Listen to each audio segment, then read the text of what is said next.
Oke, halo semua, balik lagi di channel gue. Jadi video kali ini tuh gue akan jelasin tentang psikologi trading atau trading psychology.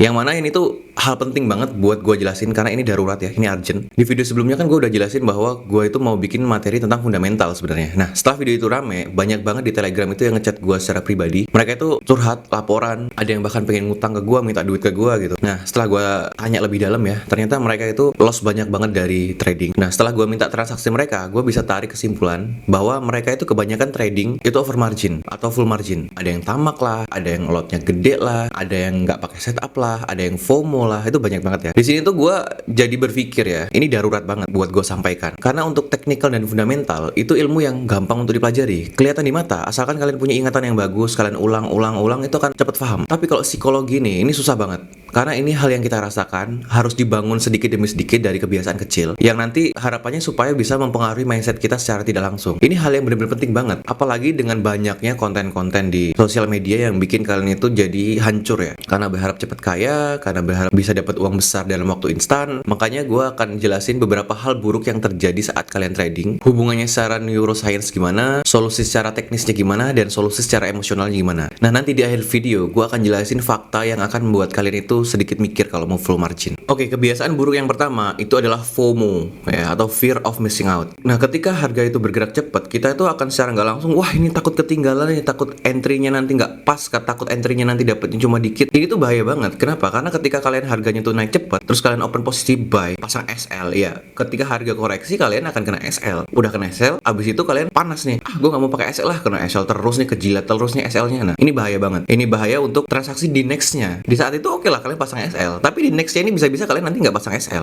Nah, ini dalam ilmu neuroscience disebut dengan amygdala hijack. Kita semua tahu ya, kalau di dalam otak kita yang mengontrol logika kita itu disebut dengan prefrontal cortex. Nah, ketika kita itu FOMO, prefrontal cortex ini akan diambil oleh amygdala hijack tadi. Jadi pusat logika kita itu diambil alih sama emosi. Ini bakal bikin setup kita tuh jadi nggak beraturan. Pernah kan kalian semua ngerasa kayak pas udah loss, nanti lossnya jadi beruntun tuh, jadi loss beruntun, ketika profit beruntun. Nah, ini tuh terjadi ketika hormon kita, adrenalin dan juga kortisol ini meningkat. Yang membuat apa? Membuat keputusan kita itu di next-nya lagi akan menjadi keputusan yang impulsif. Impulsif tuh maksudnya keputusan kita tuh berdasarkan dengan emosi, bukan dengan logika. Nah, nanti ketika emosinya sudah turun, ketika kalian sudah sadar, lalu kalian itu melihat transaksi kalian, pasti kalian ngerasa, kok gue bodoh banget ya, malah kayak gini opennya. Nah, itu berarti adrenalinnya sudah mulai turun lagi, prefrontal cortex-nya sudah mulai naik lagi. Keputusan menggunakan logikanya sudah mulai naik lagi. Nah, perlu kalian tahu bahwa yang namanya market itu nggak akan pernah habis sampai kapanpun. Yang habis itu duluan malah uang kalian. Kalau kalian itu menerapkan emosional saat trading, market itu peluang nggak bakal habis. Misal udah naik tinggi banget, nanti pasti dia bakal balik lagi ke tempat awal, koreksi dulu. Jadi kalian tuh nggak usah takut ketinggalan. Atau ketika udah turun banget, nanti tuh pasti dia naik lagi. Harga market itu tuh selalu ada peluang terus. Kalian ngerasakan kayak mungkin emas sekarang nih akhir-akhir ini sudah tinggi banget. Wah, gua tahu gitu, gua buy dari bawah. Nggak usah takut, nanti emas itu akan koreksi lagi dan nanti akan naik lebih tinggi lagi. Jadi kalian tuh nggak usah takut ketinggalan peluang. Selalu akan ada peluang baru di masa depan. Nah, lalu solusi teknisnya itu gimana sih buat menghadapi masalah ini? Nah, biasanya trader profesional itu menandai area-area atau biasanya mapping ya. Sebelum trading itu mapping. Jangan pernah kalian itu trading tanpa mapping.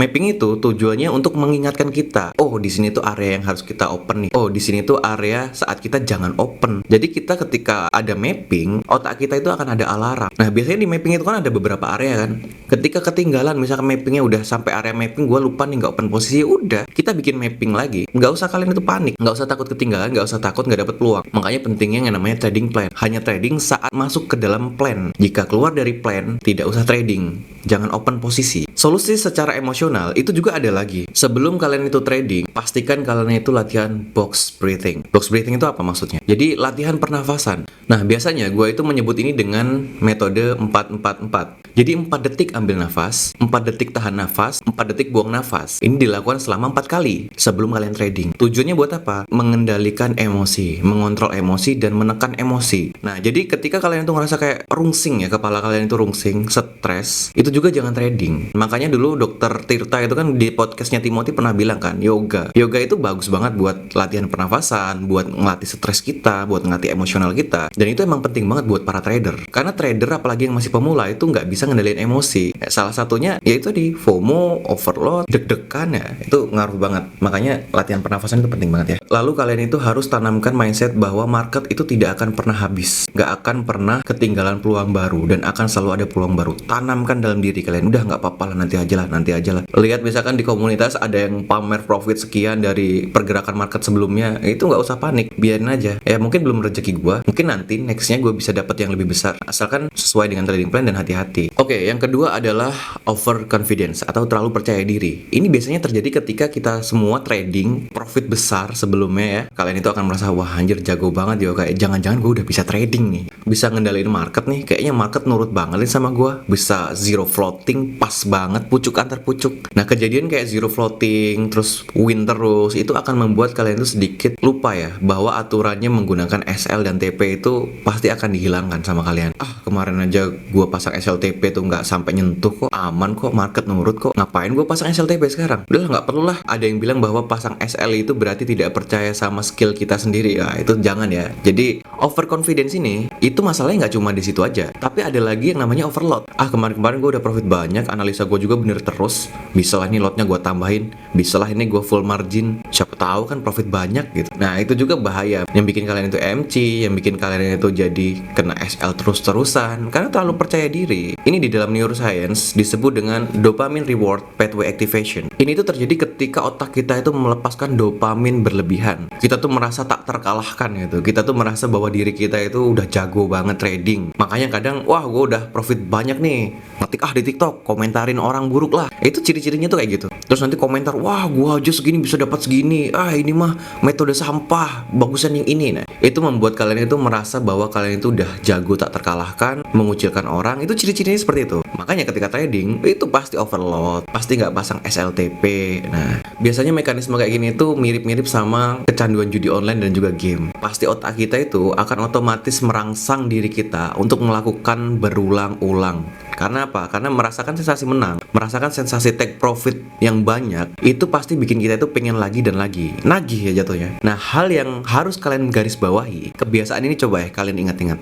Yang sebelumnya kalian tuh pakai lot kecil, TP-nya itu jauh. Misalkan kalian tuh pasang lotnya 0,01, take profitnya 1000 pips misalkan, dapatnya $100. Ketika kita itu udah ngerasa overconfidence, kita itu nggak bakal tuh mau pasang 0,01 lagi buat take profit 1000 pips. Kita nggak bakal mau kalau udah kena overconfidence. Pasti ketika next kalian open, kalian itu akan pengen dapat $100 juga, tapi dengan waktu atau jarak yang nggak terlalu jauh. Nah jadi pasti kalian itu akan naikin lotnya. Gue males banget, ngapain gue pasang 0,01 lagi untuk dapat $100. Pasang aja lot 0,1, cuma butuh 100 pips dapat $100.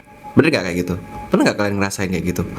Nah itulah yang disebut dengan overconfidence. Nah makanya solusi teknis dari hal itu, kalian itu coba deh batasi jumlah entry. Ya mungkin ada beberapa orang ya trading itu mungkin overtrade. Ya kayak gue contoh ya, gue ketika bikin tutorial modal kecil itu pasti overtrade. Tapi kalau gue itu udah open dengan posisi lot size besar, dengan akun utama gue gak bakal overtrade. Gue itu selalu batasi jumlah entry. Jadi contoh misalkan nih, gue udah entry 3 kali atau 5 kali, ya udah gue akan stop. Mau itu loss semua, mau itu profit semua, udah. Itu akan melatih kebiasaan kita. Itu yang disebut juga dengan plan trading. Makanya ketika kalian itu asal open, pokoknya gue mau open aja, ada peluang open, itu berarti kalian itu menandakan nggak punya trading plan. Makanya coba deh refleksi lah, kalian berkaca sama diri kalian, tanyakan kepada diri kalian, ada nggak kalian trading plan? Nggak akan ada. Nah solusi emosionalnya, pastikan ketika kalian itu sudah selesai trading, kalian itu coba deh olahraga. Ini adalah solusi emosional. Olahraga bisa lari, bisa nge-gym, bisa renang. Ya kalau gue sih paling suka nge-gym sama renang ya, karena itu akan bener-bener bikin kita tuh lupa kalau kita tuh stress trading atau abis euforia di trading, itu akan membuat kita itu lupa dan refresh lagi. Nah nanti kan setelah kalian capek, itu kan kalian tidur kan pasti. Nah ketika tidur itulah otak kalian itu nggak akan kepikiran apapun. Kalian pernah nggak sih ngerasa kayak ketika kalian itu tidur setelah trading, kalian tuh ngerasa otak kalian itu mimpinya itu adalah grafik. Nah itu menandakan bahwa emosional kalian itu udah kena. Makanya solusinya setelah kalian trading itu lakukan olahraga apapun lah yang kalian suka, yang intinya bikin kalian itu capek. Ketika kalian capek terus kalian tidur, itu akan melupakan semua kejadian trading kalian, karena ketika capek itu otak kita akan kosong, reset lagi. Nah itu nanti ketika bangun kalian akan fresh, akan bisa open secara rasional lagi. Lalu harus tanamkan juga mindset kalau profit atau probabilitas itu bukan sesuatu hal yang pasti. Anggap aja ketika kalian itu profit itu cuma hoki, anggap aja gitu. Jangan pernah ngerasa ketika kalian udah profit trading banyak itu kalian merasa bisa ulangi terus. Jangan. Itu akan ngerusak mental kalian, akan ngerusak psikologi kalian. Jadi ketika kalian profit anggap aja mungkin cuma hoki aja. Gua harus belajar lagi nih. Gua harus evaluasi lagi nih. Gua harus set up yang jelas nih. Gua harus hati-hati lagi nih. Itu harus kalian tanamkan mulai dari sekarang. Kalian pelajari ya. Pelajari mengenali diri kalian sendiri. Oke, lalu yang ketiga ada yang namanya bias aversion. Takut rugi, takut cut loss. Kalian pernah nggak sih ngerasa ketika trading itu kalian tuh nggak mau cut loss? Baik lagi, nggak mau cut loss atau nggak mau pasang SL karena kalian tuh nggak mau kelihatan rugi. Saat kalian tuh nggak pasang SL, loss dikit tuh kalian nggak mau close. Loss banyak juga nggak mau close. Tunggu MC aja, cacing-cacing naga-naga. Itu menunjukkan ya, baik lagi, kalian nggak punya trading plan yang jelas. Kalian pasti pernah ngalamin lah, profit dikit di close, loss banyak dibiarin aja sampai MC. Nah, gue juga pernah lah kayak gitu. Kalian nggak usah takut lah, gue pernah kayak gitu. Nah, makanya gue pelajari. Itu juga ada hubungannya di neuroscience lagi. Nah, itu di dalam neuroscience disebut dengan cortisol dominance. Jadi cortisol dominance ini ketika naik ya di otak kita, ketika cortisol dominance ini menguasai otak kita itu akan lebih fokus terhadap loss kita daripada nge-close terus nyari peluang baru. Ini karena kita itu udah terpaku nih sama loss-nya. Udahlah, ini gimana ya? Biarin aja lah. Padahal ketika kalian itu cut loss, kalian itu masih punya modal nih, bisa trading lagi. Siapa tahu ketika kalian trading lagi, loss yang tadi bisa ketutup lagi. Kan harusnya seperti itu kan. Tapi enggak, kita udahlah biarin aja lah sampai habis, sampai MC. Nah, ini bahaya banget. Ya kalian akan cacing-cacing naga-naga jatuhnya. Mending kalau jadi naga jadi cacing, kebanyakan jadi cacing kan. Jadi jangan pernah seperti itu ya. Makanya kalau kalian itu nggak bisa cut loss yang benar, ya sudah, kalian pasang SL yang paling benar tuh udah itu aja. Pasang SL. Kalau udah running profit, pasang SL plus. Kalau misalkan nggak sempet running profit, ya sudah, kena SL biasa nggak apa-apa. Ini untuk memperkecil modal kita itu habis. Solusi teknisnya gunakan SL, gunakan risk management 1-2% dari total modal. Kalau misalkan modal kalian itu kecil, bang, $10 bang modalnya. Ya sudah, kalau kalian memang pengen bener, jadi trader yang bener, pecahlah modalnya. Kalau kalian nggak bisa growin modal $10, kayak waktu itu yang gue udah tunjukin, ya emang susah, gue akuin emang susah. Nah, kalau buat kalian yang nggak terbiasa, ya sudah, jangan diikuti. Pecah aja jadi akun sen. Jadi $10 tadi kan jadi 1000. Pasang lotnya tetap 0,01. Jangan kalian gedein, mentang-mentang akun sen kalian gedein lagi. Ya itu risknya jadi tetap gede juga. Pasang risknya kecil aja, 1%, 2%. Nah, ini akan membuat setup trading kalian tuh jadi lebih bagus. Nah, solusi emosionalnya, kalian itu harus lakukan yang namanya exposure therapy. Jadi exposure therapy itu adalah membiasakan kita menghadapi sesuatu itu berulang kali. Ya contoh misalkan kalian itu takut naik lift, ya kalian akan coba tuh ngeliatin lift berjalan terus, atau kalian coba naik sekali 2 kali untuk ikuti lift. Supaya apa? Otak kalian itu terbiasa, rasa takut itu akan teratasi otomatis. Sama ketika kalian itu nggak pernah mau cut loss, coba deh kalian itu coba cut loss tipis-tipis. Ketika udah nggak sesuai dikit nih, running profit dikit, misalkan minus $1, minus setengah dolar, minus $2, cut loss, minus $1, $2, cut loss. Nah, itu nanti otak kita tuh akan terbiasa cut loss. Setelah terbiasa cut loss, nextnya kalian itu akan merasa, oh ya udah nggak apa-apa, cut loss aja gitu. Ini adalah habit yang harus ditanamkan dan diulangi terus supaya otak kita itu tersugesti secara otomatis. Setelah itu, kalian coba deh catatin dalam jurnal. Saat kalian itu floating loss, kalian tuh tulis emosi kalian saat ini sedang apa, kalian sedang merasa apa. Ulangi sampai beberapa kali. Nanti kalian akan ketemu sebuah pola yang bikin kalian itu sedikit terbuka ya. Jadi nanti kalian akan merasakan kayak, oh ternyata kayak gini. Pasti nanti kalian akan kayak gitu. Oke, lalu kita masuk ke yang keempat. Yang keempat ini ada yang namanya revenge trading. Ini terjadi ketika kalian itu udah loss, kena SL. Gue pengen cepet-cepet balikin kerugian nih. Gue pengen cepet-cepet open lagi nih. Gue nggak mau nih, nggak terima nih gue malah loss gini.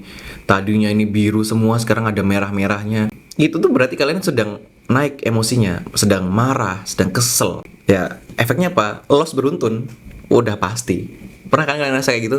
Kalian coba lihat deh, di transaksi gue yang gue bikin tutorial itu ada merahnya. Atau transaksi trader-trader lain itu ada merahnya. Tapi beruntun nggak? Nggak beruntun. Kenapa? Karena ketika udah loss sekali, udah kita mau tidur aja dulu, santai dulu, ngopi dulu, ngudut dulu. Nah, itu bikin apa? Ketika kita itu sudah loss, lalu kita tuh istirahat, otak kita tuh emosinya akan calm down, akan lebih relax, lebih santai. Jadi ketika next open lagi, itu sudah logika lagi yang berbicara, bukan emosi. Nah, ini di dalam ilmu neuroscience disebut dengan fight to flight response. Jadi ketika kita itu sudah mengalami kekalahan, kita tuh ngerasa kayak abis dipukul orang, harus cepet-cepet dibales. Padahal trading itu nggak sama. Ketika kalian itu sedang loss, istirahat, biarin. Bukan niatnya untuk balas dendam, tapi niatnya untuk recovery. Bahkan di dalam trading profesional, biasanya ketika kalian itu kena SL, modalnya berkurang, itu resikonya dikecilkan lagi, lotnya dikurangin lagi. Tapi kalau kita yang nggak bisa ngatur emosi, ketika loss besar, ngurangin modal, kalau bisa lotnya segede-gedenya. Jadi kayak sekali entry bisa ketutup semua lossnya. Nah itu hancur kalian kalau kayak gitu. Yang jelas pastinya entry-nya ngawur, lotnya besar, loss beruntun, itu udah pasti. Efeknya udah pasti seperti itu. Langsung ngawur, langsung lot besar, entry asal, full margin, nggak pasang SLTP, hancur. Mungkin kalau kalian nggak percaya sama gue nggak apa-apa lah, tapi faktanya kalian semua mengalami itu. Solusinya secara teknis itu kalian harus pasang SLTP. Ketika kena SL sekali, dua kali atau 3 kali lah, mungkin kalian batasi 2 kali loss, 3 kali loss, kena SL semua, stop. Mungkin itu waktunya market sedang jelek. Karena market yang buruk itu emang ada. Jadi dia kecil-kecil, tapi ketika kita buka di MT5, itu pergerakannya kayak ngerasa gede karena ketarik dia, molor. Padahal itu pergerakan kecil ya. Pergerakan kecil itu biasanya naik turun nggak jelas lah. Gue emang kalau trading kayak gitu juga pasti kena lossnya di bagian situ. Karena kalau trading itu lagi bagus, itu gampang banget buat profit. Tapi ketika market sedang jelek ya, kalian kalau ngeliat kadang marketnya sampai pecah-pecah, ekornya panjang-panjang, nah itu udah jelek lah. Kalau kalian open pasti kebanyakan loss. Makanya otak kita itu kan nggak bisa mengenali nih marketnya. Kadang kita ngeliat ya udah marketnya biasa aja kayaknya. Tapi faktanya itu dibuktikan sama hasil trading kalian. Ketika hasil trading yang sekali loss, 2 kali loss, 3 kali loss, ya itu ada yang salah sama marketnya. Bukan teknikal kalian. Teknikal kalian tuh udah bagus. Itu pasti ada yang salah sama marketnya. Berarti kalau udah loss sekali, 2 kali, 3 kali, stop dulu. Mungkin besok bagus. Mungkin nanti malam bagus. Santai aja, peluang itu masih ada. Lalu untuk solusi secara emosional, ketika kalian itu sudah loss sekali ya, kena SL sekali, itu jangan open dulu. Istirahat dulu lah, mandi. Kalau gue biasanya mandi, tidur, atau jalan-jalan, atau berinteraksi sama orang lain, ngobrol. Jangan pernah kalian itu trading saat lagi kerja. Jangan pernah kalian itu trading saat sedang melakukan aktivitas apapun. Jadi pisahkan saat momen kalian itu trading, momen kalian itu beraktivitas normal. Nah, kalau pagi-pagi itu biasakan kalian tuh jogging biar fresh otaknya. Karena intinya trading itu harus otak yang fresh. Kalau otaknya stres nggak bisa. Otak capek nggak bisa. Kalian habis ribut sama teman nggak bisa. Kalian habis capek dimarahin bos kalian, itu nggak bisa buat trading. Istirahat dulu, lupakan dulu sampai kalian itu benar-benar nggak kepikiran apapun. Makanya biasanya orang yang sering bengong itu kalau trading biasanya sering profit. Karena kalau bengong itu orang yang udah bodo amat. Buat kita ya orang-orang yang selalu berpikir A, B, C, gampang kepikiran, wah itu hancur kalau mau trading. Jadi biasakan sebelum trading itu otak kosong dulu, otak kita harus refresh ya. Nah ini yang kelima, yang terakhir, kalian pasti pernah dengar kan yang namanya bias confirmation. Timothy juga dulu sering bahas yang namanya bias confirmation, dan beberapa orang itu pernah bahas yang namanya bias confirmation. Jadi bias confirmation itu apa? Bias confirmation itu ketika kita itu terpaku pada satu hal. Pernah nggak kalian itu ngerasa ketika kita udah buy kayak nggak mau sell? Ketika kita udah sering sell, kita nggak mau buy. Ketika trading, kalian itu pasti open buy profit terus. Lalu habis itu kalian tuh ngerasa nggak mau nih open sell, kayaknya itu harus buy terus. Nah itu disebut dengan bias confirmation. Jadi ketika kita itu terpaku pada satu hal, lalu ketika mau entry posisi pun kita akan mencari kebenaran bahwa ini tuh harus buy.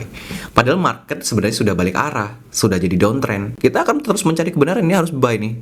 Makanya pernah kan kalian ngerasa kayak pengen nangkep pisau jatuh, atau kalian itu nggak mau ngikutin pergerakan besar, ya udah kalian akan loss banyak di situ. Lalu ada lagi nih ketika kalian open buy misal, lalu market bergerak ke bawah, balik lagi kalian nggak mau cut loss, terus kalian akan ngeliatin terus chartnya, ini kayaknya tanda-tanda mau naik nih, aduh malah turun lagi, ntar dulu, tapi ini kayaknya udah mulai kayak gini tuh biasanya naik nih. Nah itu yang disebut dengan bias konfirmasi. Jadi kalian itu akan terus fokus mencari informasi di mana harga itu bisa balik arah menjadi uptrend lagi, padahal harganya sebenarnya udah downtrend jauh banget, tanpa kalian sadari udah minus banyak. Nah ini disebut dengan bias confirmation. Ini bahaya banget. Dalam ilmu neuroscience disebut dengan cognitive dissonance reduction. Jadi ini tuh terjadi ketika otak kita, prefrontal cortex yang mengatur logika, plus dopaminnya itu akan mencari informasi yang membuat kita itu jadi nyaman, yang nggak bisa menerima fakta pahit. Ini yang bikin trader-trader banyak ketika sudah loss atau analisa yang salah, mereka nggak mau mengakui kesalahannya. Mereka nggak mau lihat kayak, oh tadi gua salah, kenapa ya? Apa marketnya turun ya? Coba gua lihat lagi indikatornya.